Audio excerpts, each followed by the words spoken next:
Well, hello, good morning. My name's Sky, and this morning I'm sitting outside in a little village outside of Bath, England.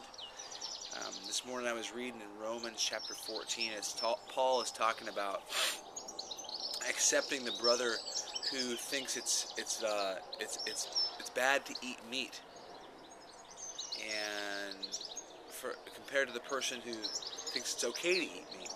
And the reason is because some people think it's real sacred that you can't eat some kind of meat because it's bad, not because it's bad for you, but because of what's been done to it. And some people who maybe think they're more holy don't want to eat meat because they consider it sacred. Well,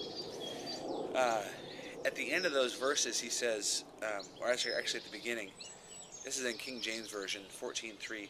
Let not him who eats despise him who does not eat, and let not him who does not eat judge him who eats, for God has received him.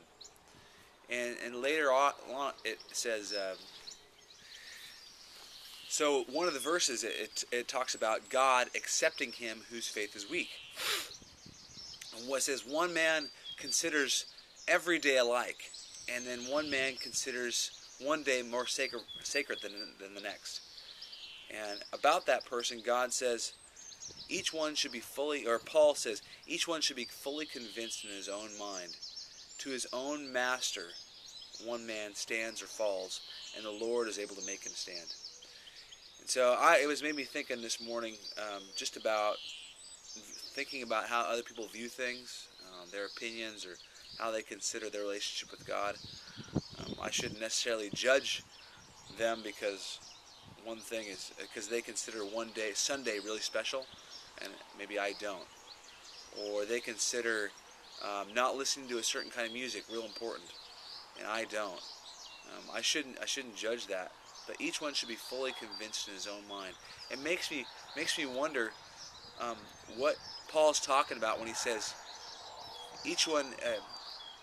One man considers one day more sacred. So what does he mean, consider? Does he mean like it's true? It is more sacred, or that's the man's opinion, or that's kind of the way they think about God, and so it's true for them? Not necessarily that, but it does make me wonder how I decide or how I determine what I think is sacred or what I think is special, and how that affects my relationship with God.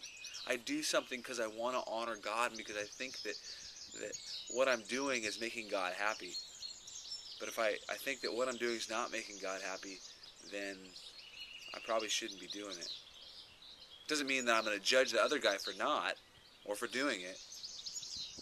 But to his own master he stands or falls, and the Lord is able to make him stand. To my own master I stand or fall. To God, to Jesus Christ, I stand or fall, and the Lord is able to make me stand. Not because of anything special I do, but because of who the Lord is. That's what I was thinking about this morning. Romans 14.